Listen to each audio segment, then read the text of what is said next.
Last ক্লাসে আমরা anti ফোমিং agent করেছিলাম।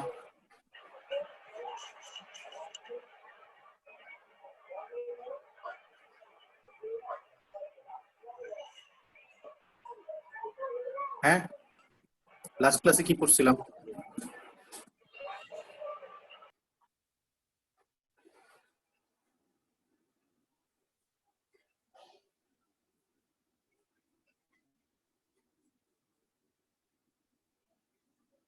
সিফাত,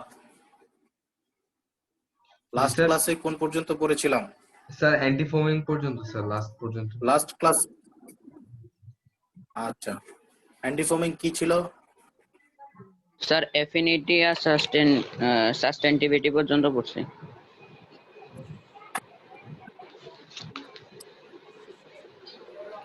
অ্যাফিনিটি আর সাস্টেইনেবিলিটি বুঝতেছি না।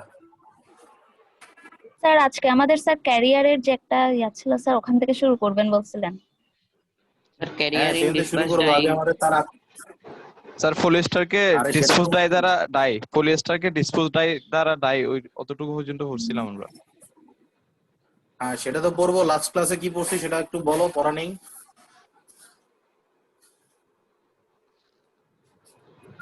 অ্যান্টি ফোমিং এজেন্ট কি জিনিস?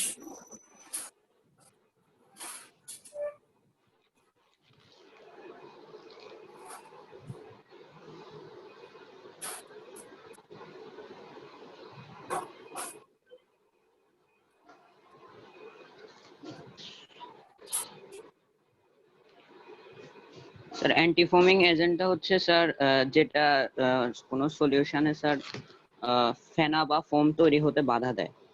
অ্যান্টি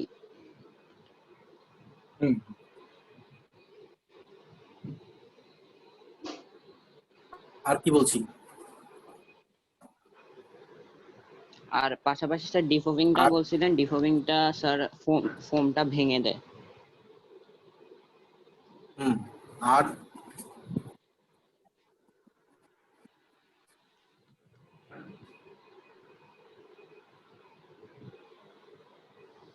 এই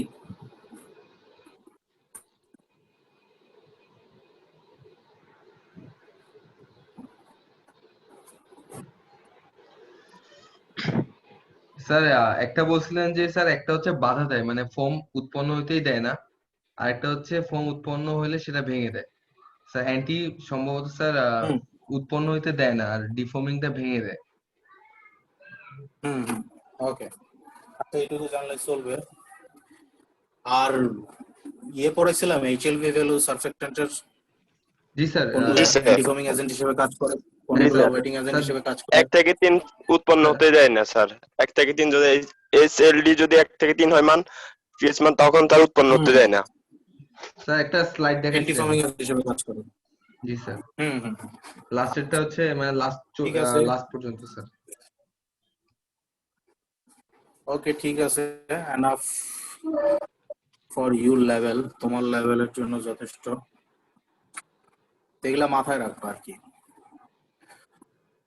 ওকে, এখন আমরা পড়বো হচ্ছে ক্যারিয়ার। ক্যারিয়ার জানার আগে আমাদের জানতে হবে পলিস্টার ফাইবারকে আমরা কিভাবে ডাই করি। পলিস্টার ফাইবারকে আমরা ডিসপার্স ডাই দ্বারা ডাই করি। ডিসপার্স ডাই দ্বারা ডাই করার জন্য আমাদের ডিসপার্সিং এজেন্ট লাগে, কারণ ডিসপার্স ডাই পানিতে ইনসলিউবল। পানিতে ইনসলিউবল ম্যাটারগুলোকে সলিউবল করার জন্য আমাদের ডিসপার্সিং এজেন্ট লাগে। এইচএলভি ভ্যালু কত থেকে কত হইলে ডিসপার্সিং এজেন্ট হয়?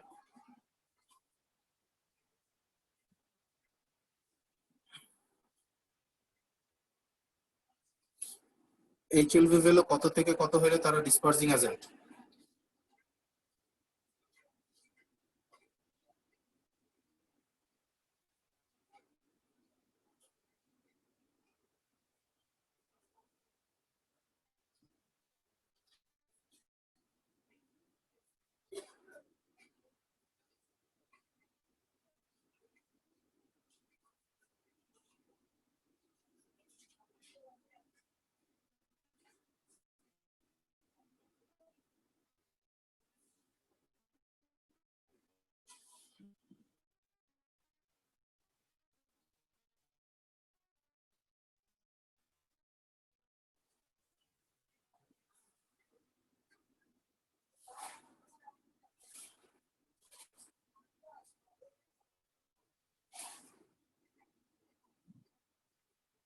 কি রে ভাই, প্রশ্ন করলে সব বোবা হয়ে যাও কে?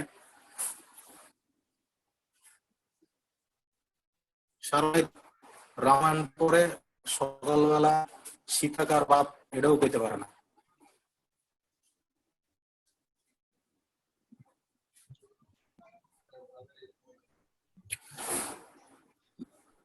স্যার পলিস্টারকে ডিসপার্স ডাই দ্বারা ডাই করার জন্য ডিসপার্সিং এজেন্ট লাগে। ডিসপার্সিং এজেন্ট গুলো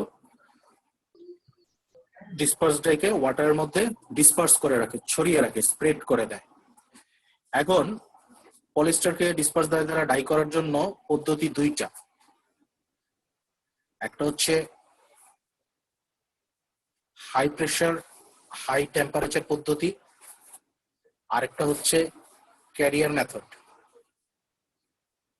হাই প্রেসার হাই টেম্পারেচার পদ্ধতিতে বেসিক্যালি আমরা পলিস্টারকে কি করি, পলিস্টার ফাইবারটা পানিতে ইনসলিউবল, ডিসপার্স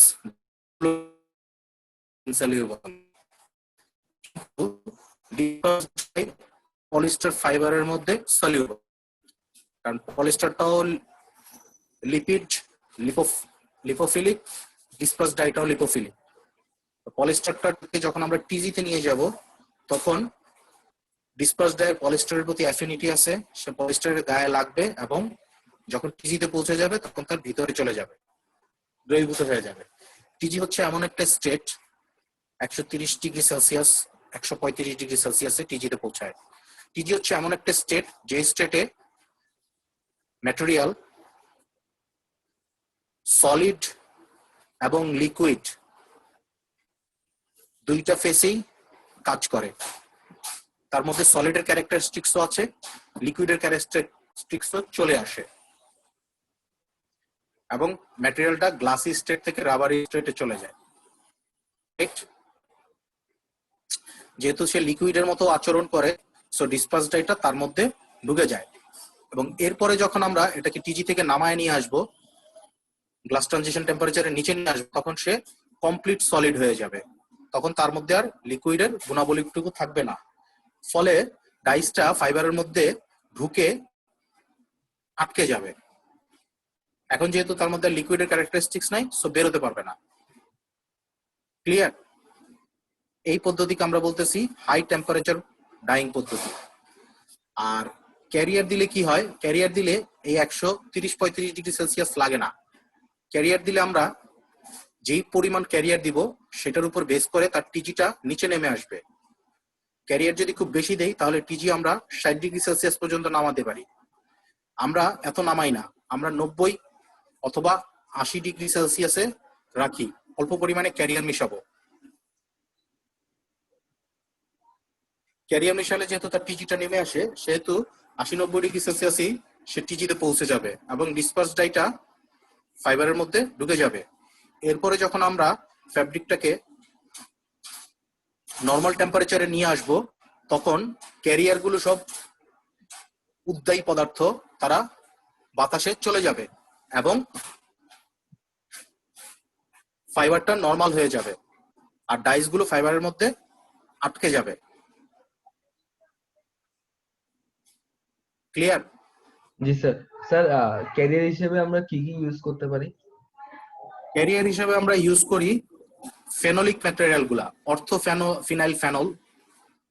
ফিনাইল ফেনল হচ্ছে সংকেত এরকম, এটা হচ্ছে ফেনল, তার অর্থ পজিশনে আরেকটা ফিনাইল থাকবে। অর্থ প্যারা মেটা, নাকি অর্থ মেটা প্যারা, অর্থ পজিশনে আরেকটা ফিনাইল গ্রুপ থাকবে। অর্থ ফিনাইল ফেনল সবকটাই তোমার উদ্দায়ী পদার্থ। দেখা যাচ্ছে তারপরে ট্রাইক্লোরোবেনজিন, ট্রাইক্লোরোবেনজিন, অর্থোফিনাইল ফেনল, ট্রাইক্লোরোবেনজিন,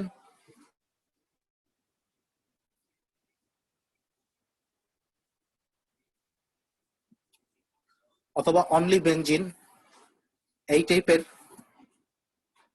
উদ্দায়ী পদার্থগুলোকে আমরা ইউজ করে থাকি। তো সাধারণত লাইট শেড করতে আমরা এইচটি মেথডই ইউজ করি, লাইট শেড, মিডিয়াম শেড। কিন্তু যখন আমাদের ডিপ শেড করতে হবে তখন আমরা ক্যারিয়ার মেথডটাকে ইউজ করি, কারণ ক্যারিয়ার মেথডে আমরা জানি টিজিতে আসলে ম্যাটেরিয়ালের ক্রিস্টালাইন অংশটুকু ভেঙে অ্যামরফাস হয়ে যায়। ম্যাটেরিয়ালের ক্রিস্টালাইন অংশটুকু ভেঙে যখন অ্যামরফাস হবে তখন ওই জায়গাতেও ফাঁকা জায়গা সৃষ্টি হবে এবং ডাইস গুলো ওই জায়গাতেও ঢুকতে পারবে, আরো বেশি পরিমাণে ডাইস নেবে, সে কারণে ডার্ক শেড উৎপন্ন হবে। যত বেশি ডাইস নেবে তত ডার্ক শেড উৎপন্ন হবে। সো ডার্ক শেড করার ক্ষেত্রে আমরা ক্যারিয়ার মেথডটাকে ইউজ করে থাকি। ক্লিয়ার? জি স্যার। আর লাইট আর মিডিয়াম শেডের ক্ষেত্রে আমরা হাই টেম্পারেচার মেথডটাকে ইউজ করে থাকি। স্যার আপনি তো বলছিলেন high temperature and high pressure, sir প্রেসারের ভূমিকাটা কি স্যার? আরে প্রেসার ছাড়া হাই টেম্পারেচার আমরা কোনোদিন উঠাইতে পারবো না, কারণ কি হাই টেম্পারেচার মানে এখানে হাই প্রেসার আছে। প্রেসার ছাড়া কখনো হাই টেম্পারেচার আমরা উঠাইতে পারবো না, কারণ কি? কারণ হচ্ছে পানি 100 ডিগ্রিতে বাষ্প হয়ে যায়, উড়ে যাবে। এখন যদি আমরা বাথটাকে মানে আমাদের মেশিনটাকে হাই প্রেসারে না রাখি, মানে সিলগালা করে না দেই, প্রেসার কুকারের মতো না করি, তাহলে পানি 135-এ উঠানো যাবে? 135 ডিগ্রির কোনো পানি হয়? না স্যার। কিন্তু বাষ্প হয়। বাষ্পটা ওটার মধ্যে রয়ে যাবে, ফলে 135 220 ডিগ্রি পর্যন্ত আমরা উঠাইতে পারবো। মানে স্যার আমরা আবদ্ধ যেটাই হাই করে টেম্পারেচার তাপ বাড়াবো স্যার।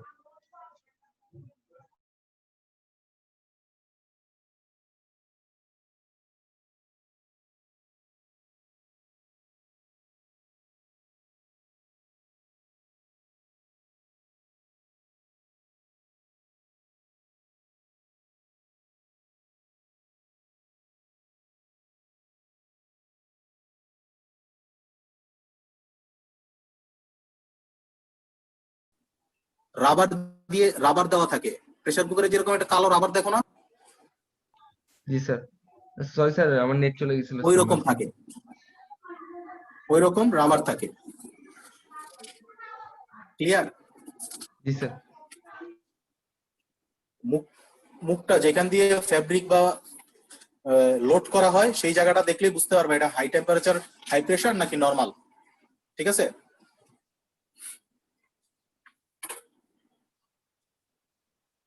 আমাদের ল্যাবে 2 ধরনের মেশিনই আছে। ল্যাবে এবার ঘুরে দেখা একবার ল্যাবে ঘুরবা, কোনটা হাই টেম্পারেচার হাই প্রেসার এটা নোটিস করবা, নোটিস করে আইসা আমাকে নামগুলা বলবা, স্যার এটা হাই টেম্পারেচার হাই প্রেসার আর এটা নরমাল। ঠিক আছে? জি স্যার।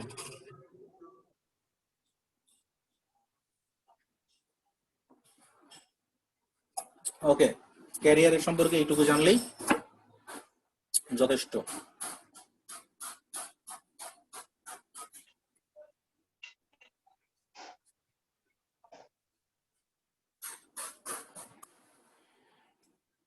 আচ্ছা, তোমাদেরকে কি আমি কন্টিনিউয়াস মেথড, ব্যাচ মেথড এবং সেমি কন্টিনিউয়াস মেথডের ডেসক্রিপশন দিয়েছিলাম?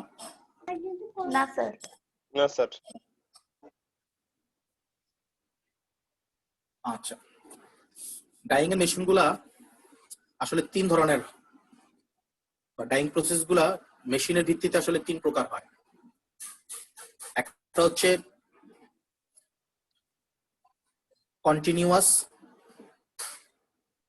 মেথডের মেশিন গুলার সেটআপ এমন থাকে, এক মাথা থেকে তুমি র ফেব্রিক লোড করবা, ওই মেশিনের ভিতরে আরেক মাথা থেকে যখন বেরোবে তখন সে ফিনিশড ফেব্রিক ডাইং হয়ে ফিনিশড ফেব্রিক বেরোতে থাকবে। বুঝতে পারছো? ওই মেশিনের মধ্যে আবার ছোট ছোট এরকম ভাগ থাকবে, পার্টিকেল থাকবে, প্রত্যেকটা ভাগে অলমোস্ট একই রকম সেটআপ থাকে। ঠিক আছে? একটা সেটআপের মধ্যে তোমার ডিসাইজিং হবে।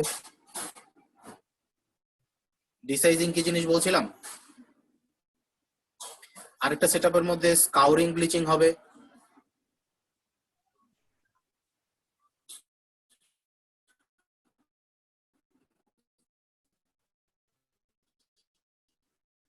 আরেকটা সেটআপের মধ্যে লাগে, আর যদি না লাগে তাহলে গেলে স্টক থাকবে, ব্লক থাকবে বা থাকবে না, এরকম হয়ে ফ্যাব্রিকটা বের হয়ে যাবে। ঠিক আছে? তো কন্টিনিউয়াস মেথডের একটা সেটআপের মধ্যে এরকম কিছু জিনিস থাকে। একটা পাত্র থাকে, এই পাত্রটাকে আমরা বলি প্যাডিং ম্যাঙ্গেল। প্যাডিং ম্যাঙ্গেলের মধ্যে ফ্যাব্রিকটা রোল থেকে এসে প্যাড হয়ে স্কুইজ হয়ে বেরিয়ে যায়। এর মধ্যে তোমার ডিসাইজিং এর সময় ডিসাইজিং এর কেমিক্যাল গুলা থাকে, স্কাউরিং ব্লিচিং এর সেটআপের মধ্যে স্কাউরিং ব্লিচিং এর কেমিক্যাল গুলা থাকে, ডাইং এর সময় ডাইস থাকে, ফিনিশিং এর সময় ফিনিশিং এর ম্যাটেরিয়াল থাকে। বের হয়ে যে একটা হিটারের মধ্যে ঢোকে। এখন ধরো ডাইং করবা তুমি 80 ডিগ্রি সেলসিয়াসে, এই হিটার ফ্যাব্রিকটাকে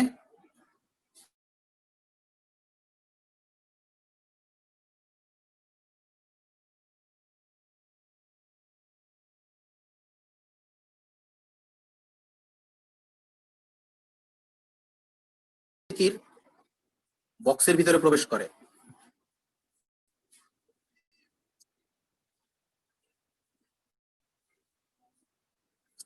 এই বক্সের মধ্যে ফ্যাব্রিকটা এরকম কুচকানো অবস্থায় থাকে। এই 80 ডিগ্রিতে আমরা বলি না 1 ঘন্টা রাখি, 10 মিনিট, 15 মিনিট, 1 ঘন্টা, 40 মিনিট, 45 মিনিট, যতক্ষণ তোমার সিস্টেম অনুযায়ী রাখা লাগে তুমি ততক্ষণ এই যে বক্সের মধ্যে রেখে দেন যে বক্স থেকে বের হয়ে যায়।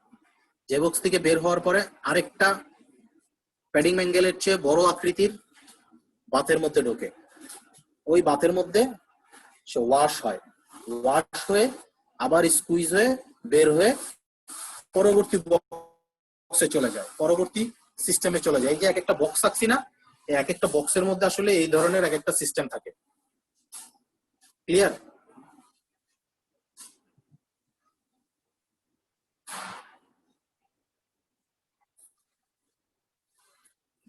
ক্লিয়ার? জি স্যার। এই রে আওয়াজও দেয় না বলা ভাই। জি স্যার।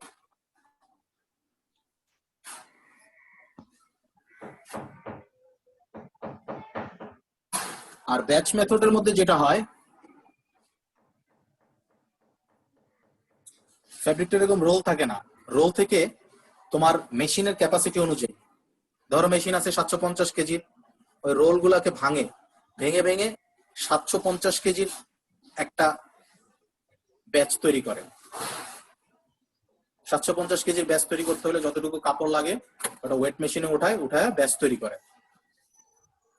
কারণ মেশিনটাতে একটা পাত্র থাকে, সিলিন্ড্রিক্যাল থাকতে পারে, হরাইজন্টালি সিলিন্ড্রিক্যাল থাকতে পারে, এরকম একটা পাত্র থাকে। ওই পাত্রের মধ্যে ফ্যাব্রিকটাকে দিয়ে দেওয়া হয়। ঠিক আছে? জি স্যার। বিভিন্ন পাইপ থাকে, ওয়াটার ইনলেট, আউটলেট, ডাইজেস্টার ঢোকার, স্টিম ঢোকার, বিভিন্ন সিস্টেম থাকবে। তাকে চালানোর জন্য যা যা লাগে, হিটিং অ্যারেঞ্জমেন্ট থাকবে। হিটিং অ্যারেঞ্জমেন্ট থাকে সাধারণত স্টিম দিয়ে। তো যখন ডিসাইজ করবে তখন এটার মধ্যে একটা পাইপ দিয়ে ডিসাইজিং এর কেমিক্যাল ঢুকে যে ডিসাইজিং হবে, ডিসাইজিং এর কেমিক্যাল ফেলে দিবে, ডিসাইজিং শেষ। স্কাউরিং ব্লিচিং করবে, পাইপ দিয়ে স্কাউরিং ব্লিচিং এর কেমিক্যাল ঢুকবে, স্কাউরিং ব্লিচিং হবে, পানি বের হয়ে যাবে।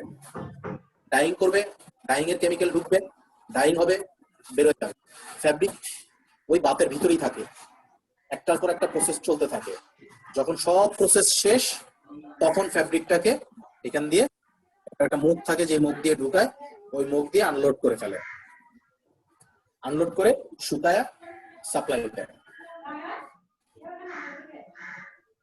এই যে এটা একটা ব্যাচ করে করা হয়, ফ্যাব্রিক ঢুকতেছে, আরেক দিক দিয়ে বেরোচ্ছে এবং ফাইনালি ফিনিশড ফ্যাব্রিক হয়ে বেরোচ্ছে। এই কারণে এটা কন্টিনিউয়াস।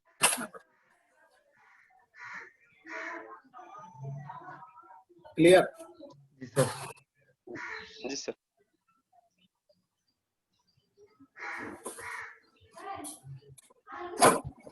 স্যার একটা প্রশ্ন ছিল। করেন। স্যার ক্যারিয়ারের ওইখানে স্যার আপনি বলছিলেন স্যার ক্যারিয়ারে সবসময় উদ্বায়ী পদার্থগুলো ব্যবহৃত হয়, কিন্তু ওইখানে বেনজিনের ডায়াগ্রাম স্যার আপনি বলছিলেন, তো স্যার বেনজিনের মধ্যে তো উদ্বায়ী বৈশিষ্ট্যগুলো নাই স্যার। বেনজিনের মধ্যে উদ্বায়ী বৈশিষ্ট্য নাই? স্যার বেনজিন তো উদ্বায়ী পদার্থ না। বেনজিন কি পদার্থ?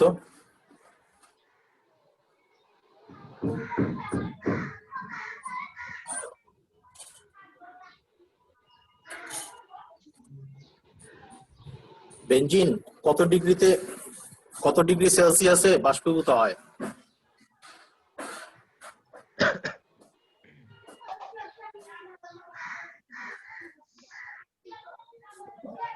স্যার বেনজিন তো স্যার প্রাথমিক অবস্থায় উদ্ধারী না, বাট একটা নির্দিষ্ট টেম্পারেচারের পর উদ্ধারের মতো আচরণ করে। টেম্পারেচার, ওই টেম্পারেচারটা কত? ওই টেম্পারেচারটা কত?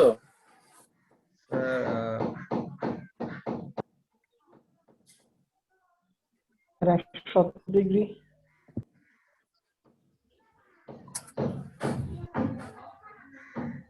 বেনজিনের বাষ্পীভূত হওয়ার টেম্পারেচার 80 ডিগ্রি। তার মানে যখন তোমার ডাইং করা হচ্ছে তখন বেনজিন গুলো ডাইজেস্টার ঢুকছে 60 ডিগ্রিতে, 80 ডিগ্রিতে, 90 ডিগ্রিতে, তখন বেনজিন গুলো ফাইবার থেকে বের হয়ে পড়তেছে। সে টিজিতে পৌঁছায় দিছে, টিজিতে পৌঁছানোর পরে ডাইজ একদিক দিয়ে ঢুকতেছে, আরেক দিক দিয়ে বেনজিন ফাইবার থেকে বের হয়ে যাচ্ছে। যেই পদার্থগুলোকে ব্যবহার করা হয় ক্যারিয়ারের, ওগুলোর উদ্দায়িতা মানে বয়েলিংটা মানে বাষ্পীভূত হওয়া, চলে যাওয়ার টেম্পারেচার অবশ্যই 100 এর নিচে, ওয়াটারের চেয়ে কম। আমার ওয়াটারটা রয়ে যাবে, কিন্তু আমার ক্যারিয়ার গুলো যাতে সহজে উড়ে যেতে পারে, চলে যেতে পারে। এবং কিছুর উদ্দায়িতা তোমার 40 ডিগ্রি সেলসিয়াসে, কিছুর 25 ডিগ্রি সেলসিয়াসে। খুব অল্প তাপমাত্রাতে সেগুলো রিমুভ করা যাবে ফ্যাব্রিক থেকে। ক্লিয়ার? জি স্যার।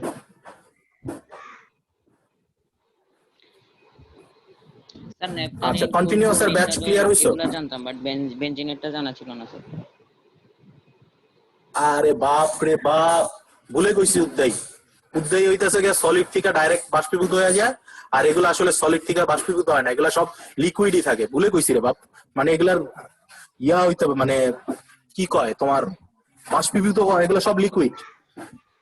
ক্যারিয়ার গুলো সব লিকুইড বাপ, সব লিকুইড, কিন্তু তোমার বাষ্পীভূত হয় অল্প টেম্পারেচারে। উদ্দায়ী কইছি ভুলে। মানুষ তো না, 10টাতে ক্লাস নিতেছি, মাথা তো মানে মুখ দিয়ে সব কারেক্ট কথা বাইরে তা না। ইউ হ্যাভ টু আন্ডারস্ট্যান্ড, তোমাকে বুঝে নিতে হবে কি বুঝাইতে চাচ্ছি, মূল কথাটা। 1 ঘন্টা লেকচার দেওয়া আর 4 ঘন্টা ডেস্ক জব করা সেম এনার্জি যায়। কথা বলতে যে পরিমাণ ক্লান্তি আসে, অন্য কোনো কাজে এত ক্লান্তি আসে না। জি স্যার।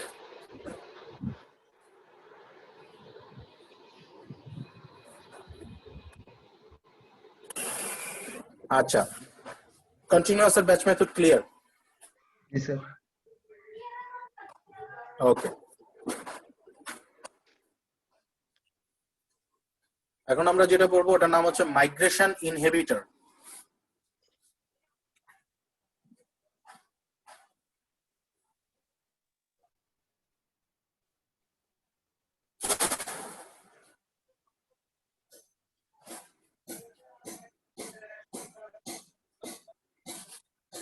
মাইগ্রেশন ইনহিবিটর মানে হচ্ছে তোমার মাইগ্রেশনটাকে বন্ধ করে দিবে। মাইগ্রেশন মানে কি স্যার? স্থানান্তর। মাইগ্রেশন শব্দটা শোনো নাই কখনো? শুনছি স্যার, স্থানান্তর, রাইট। স্থানান্তরটাকে বন্ধ করে দিবে। এখন স্থানান্তর কখন হয়?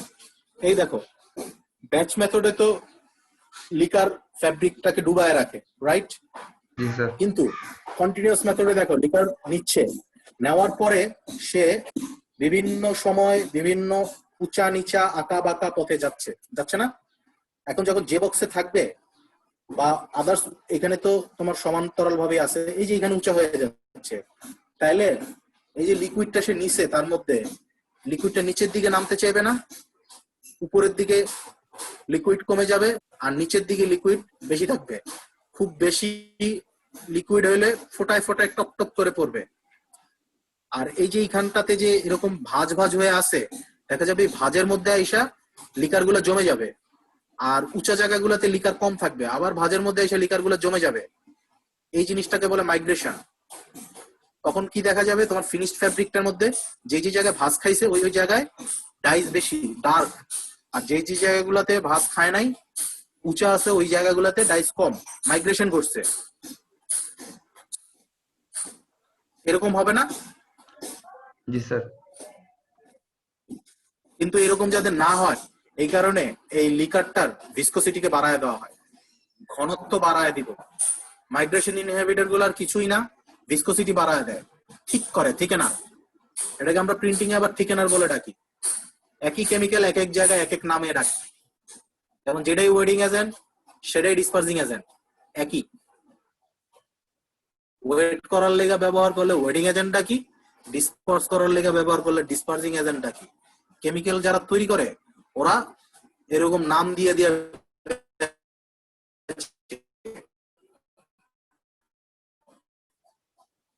কিন্তু তোমার মাথায় যদি থাকে, তুমি তো টেক্সটাইল ইঞ্জিনিয়ার, তুমি কি করবা? ওয়েডিং এজেন্ট আনতে বলবা, ওয়েডিং এজেন্ট আইনা ডিসপার্স করে দিবা। কিন্তু যে টেক্সটাইল ইঞ্জিনিয়ার না, সে ডিসপার্সিং এজেন্টের কন্টেইনার খালি হয়ে গেছে, মাথায় হাত দিয়ে বসে থাকবো, স্টোর থেকে কন্টেইনার নিয়ে আসো। ক্লিয়ার? জি স্যার।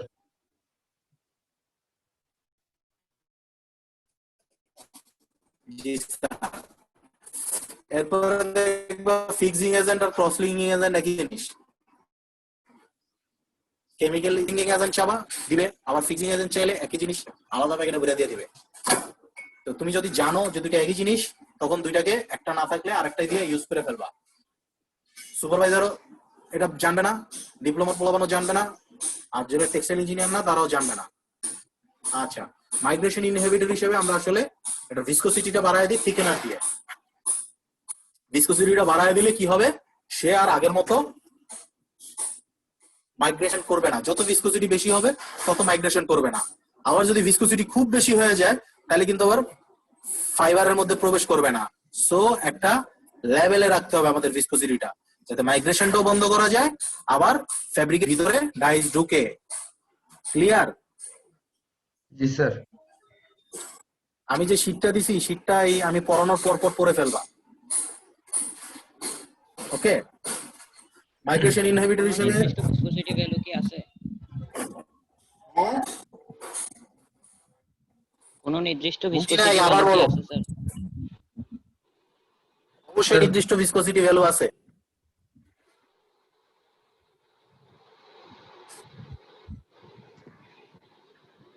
অবশ্যই ভিসকোসিটি নির্দিষ্ট ভ্যালু আছে। আচ্ছা, সোডিয়াম অ্যালজিনেট সবচেয়ে বেশি ব্যবহৃত হয়। এটা একটা নন আয়নিক, এটা ডাইস কেমিক্যালস এর সাথে রিঅ্যাকশনে যায় না। এরপরে ব্যবহৃত হয় সিএমসি, কার্বক্সি মিথাইল সেলুলোজ। এই দুইটা সবচেয়ে বেশি ব্যবহৃত হয় মাইগ্রেশন ইনহিবিটর হিসেবে। দুটোটাই থিকেনার, ঠিক আছে?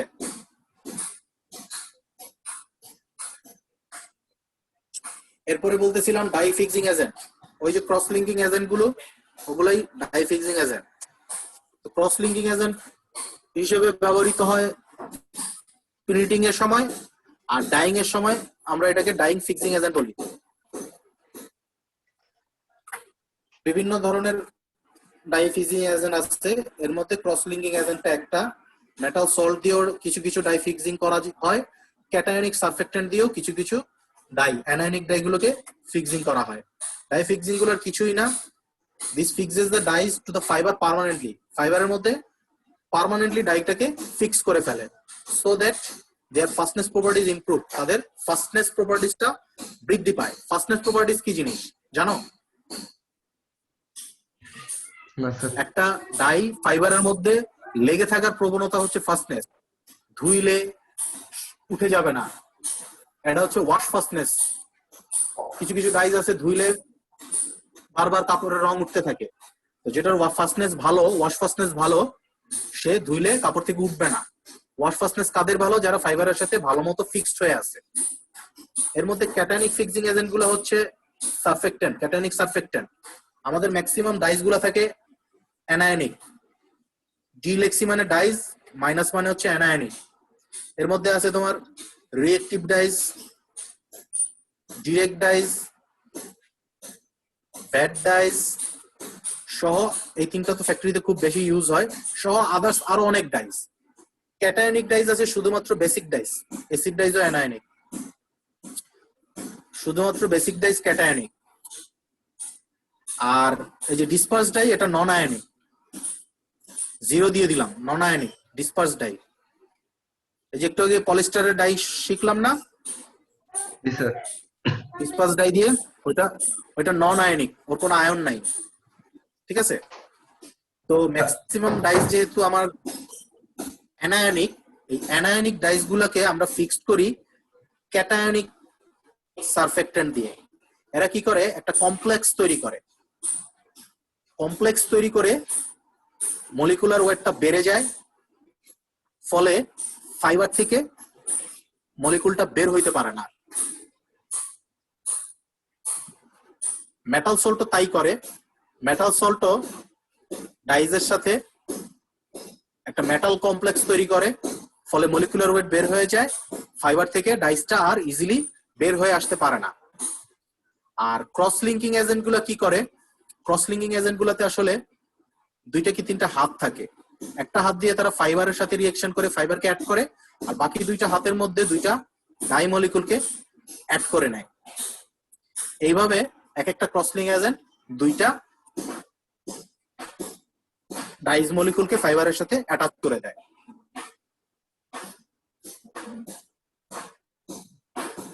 এই হচ্ছে তোমার ডাই ফিক্সিং এজেন্টের, স্যার একটা, ঠিক আছে। আচ্ছা স্যার, অ্যাসিড কি ডাইস হিসেবে ব্যবহৃত হতে পারে? মানে আমি এক জায়গায় দেখছিলাম স্যার, না। এটা অ্যানায়নিক ডাই, মানে ডি মাইনাস যেটা দিচ্ছেন স্যার, আরে ভাই, অ্যাসিড ডাই হিসেবে ব্যবহার হয় না, অ্যাসিডটা ডাই হিসেবে ব্যবহার হয় না, ওই ডাইস্টার অ্যাসিডিক ক্যারেক্টারিস্টিক্স আছে। আমি স্যার বুঝতে ডাই পারছো হিসেবে না, তো? আমি মানে বলছি ওটার মধ্যে ক্রোমোফোর ক্রোমোজোম অ্যাসিডিক গুণাবলী আছে, মানে সেটার মধ্যে একটা অ্যাসিডিক গ্রুপ আছে, কার্বক্সিলিক অ্যাসিডের একটা গ্রুপ আছে অ্যাসিড, সেটা অ্যাসিডিক মিডিয়াতে অ্যাপ্লাই হয়, এই কারণে সেটা অ্যাসিডিক, অ্যাসিড ডাই অ্যাসিডিক মিডিয়াতে অ্যাপ্লাই হয়, এই কারণে এটা অ্যাসিড ডাই, এবং এটার মধ্যে অ্যাসিডিক গুণাবলী আছে, দ্যাট ইজ নট অ্যাসিড, ওইটা নিজে অ্যাসিড না, অ্যাসিডিক মিডিয়াতে অ্যাপ্লাই হয়।